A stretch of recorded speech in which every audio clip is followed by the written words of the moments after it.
You ever think to yourself, man, I really want to be stranded on an island in the middle of the Atlantic Ocean, with no civilization in sight, with cannibalistic tribe people and horrible mutant monsters that look straight out of a hentai I saw last night?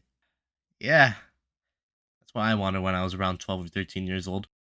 Force begins with you, on the plane, with your son Timmy, otherwise known as Caillou, by your side. It's a nice flight until you grab his book and, well...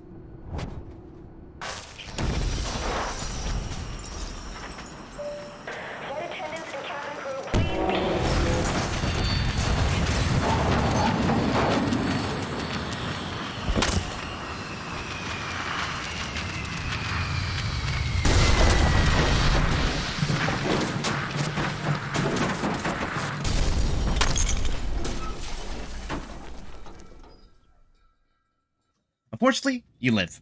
Also, unfortunately, your son lives. But you wake up just in time to see your son get taken away by him. After seeing him, you start slowly closing your eyes, letting the sweet cold embrace of death. You wake up shortly after, ready to take on the world one step at a time. After rummaging through the plane and skinning the stewardess to get her pretty dress, you set out on the Uncharted Island to look for your son. Jumping off the plane, the game throws you into the world, similar to Minecraft, but unlike both Minecraft and your personal life, there aren't any women around wanting to get remotely close to you.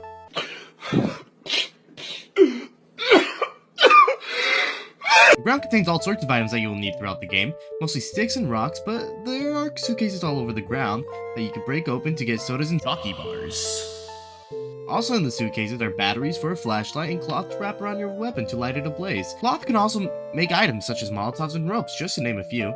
The island is littered with a bunch of cargo from a company called Sahara. On top of the cargo you see a lot of campsites with crosses and Bibles littered on the ground. I can only assume that this means good Christian men and women were coming in droves to civilize these backwards people, of course. Where have I seen this before? While searching for your son, who is in the middle of these unchristianized land, you meet some not-so-friendly natives who aren't all too pleased with you being on the island, so they ask you to leave in the nicest possible way they can. By beating you with their fists and weapons, of course. I mean, seems reasonable to me. The atmosphere and the environment of the island still holds up very well today. The island has some notable landmarks such as the giant butthole, the snowy north, and a random yacht off the coast. They are honestly awe-inspiring at times, with the giant sinkhole being almost as deep as I was in your mother last night. The island's wildlife is abundant with deer, rabbit, raccoons, alligators, squirrels, and various other creatures to hunt. However, approaching them too closely will startle the animal, causing them to flee. Despite being alone, you never really feel like you are. Enemy patrol roam the day and night, scouting for their next victim, whether it be you, another survivor, or this poor deer. Hold up.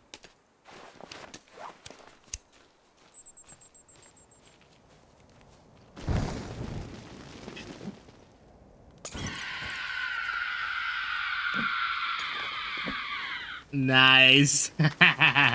Their presence can be felt from a distance, with them stalking you from the woods or even across the lake, giving a sense of anxiety whenever you wander away from the safety of your camp. You hear the eerie howling of the cannibals echo through the night. They move through the darkness, with some of them carrying torches or flashlights to serve as a reminder that they're always around, ready to strike at any moment. Getting close to them usually gives one or two responses. They either run away like Jake Paul, or square up like Usopp after he gets his shit rocked by a mold lady. I know what you might be thinking.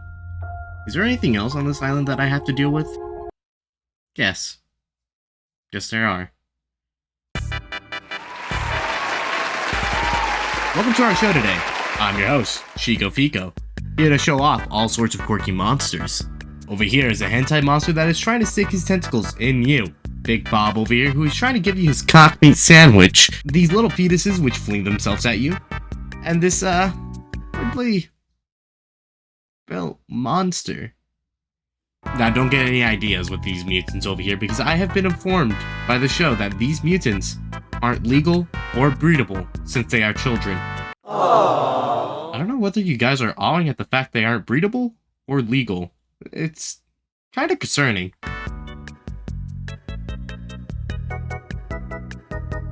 Hi, hello, welcome back. I know you might be wondering, how do we find the boy? You know, the one that you're supposed to be looking for? That one? Well, dear viewer, let me tell you. Spend about 10 to 12 hours building your base, running around, killing enemies, exploring the island, and just overall having a jolly good time. Then realizing that, hey, I have a son that I'm supposed to be looking for. So then you spend another 4+ hours looking through these dark, spooky caves around the map. Why? Because where else could he be, dumbass?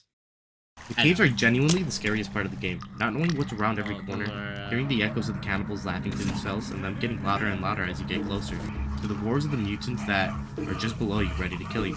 You never truly know what monster might be ready to jump out next. Each cave offers a new item that will make it easier to survive and traverse the island and its caves. For example, you can't climb up this wall? We'll go to this cave over here to get the climbing axe. You can't breathe underwater because you're an inferior life form? Get the rebreather and come back. Each cave gives you an item that will make the endgame a whole lot easier, because in reality, you really just need this little tiny keycard to get to the final area and fight the boss. But I wouldn't be lying when I say items like the modern bow and katana would make your journey to the final area and the final boss a whole lot easier. Well, after acquiring all the gear that you need, you might be thinking to yourself, well, where the fuck do I go to find my son? Down the giant hole in the middle of the map, of course. Now you could dive straight in on a turtle shell and hope for the best, or go through this cave over here fighting all sorts of mutants and monsters that want to fuck you like Sneeko's girl. Or you could be a Chad and take the hang glider down. Once getting to the bottom of the giant hole, you dive down into the water over here and wall your ass down to a door that's mysteriously down here. Opening it up with a keycard, you step into an area that makes you feel like you're in Metal Gear Solid. The laboratory is such an interesting place, as this whole thing really does feel alien, even though it kinda looks like a modern day office building.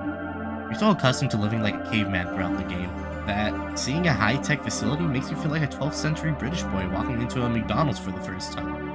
There are signs that something bad happened. Thank you.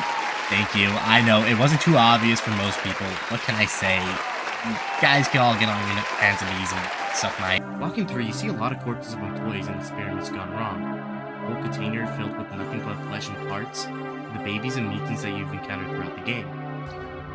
It's black.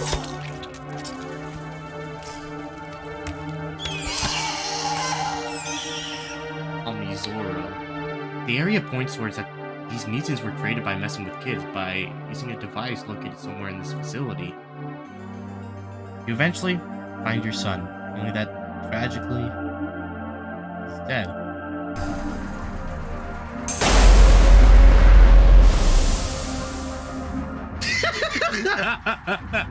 You soon realize that there's a possibility to bring him back. I don't know how the character figured this out. Motherfucker's Sheldon or something. I would have never guessed. You find the man that took your son as well, only that he's dead just like you. Blood painted on the board saying "Daddy dead." Frowny face. It's like something out of fucking Karate Kid 2010 film, man. He set out to find his child, and then stick her in the Iron Maiden because a soul for a soul, I guess. I don't know. You eventually get to her and, well...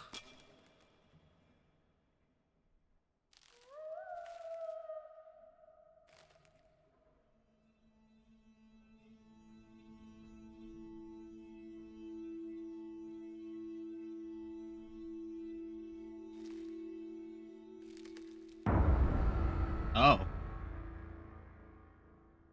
Why, hello there.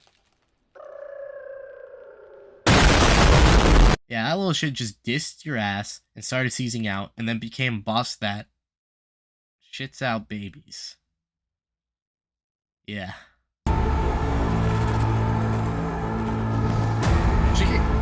my god, she gave birth! Thus, the most epic, awesome, tubular boss fight begins. Of shooting it with flares, hairspray, and throwing Molotovs at it.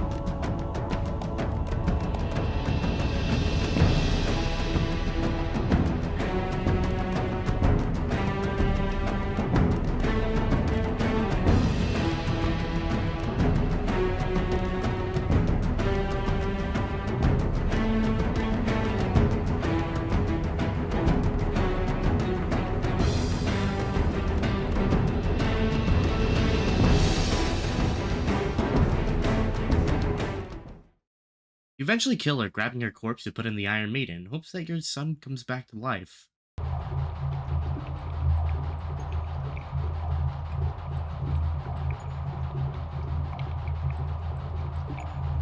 Bruh.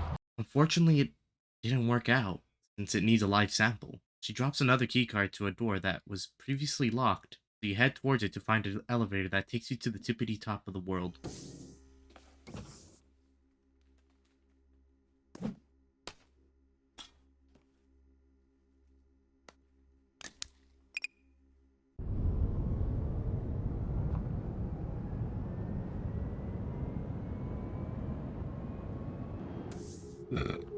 Getting up to this point is nothing short but breathtaking.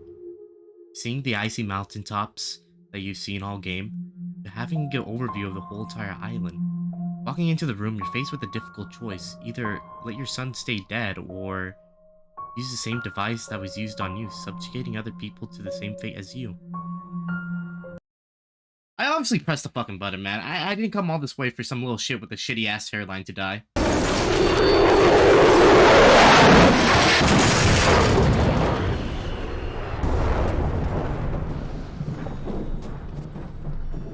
I guess the whole story is an analogy about how the cycle of violence never ends and continues to. You escaped with your son alive and wrote a book about it. The end.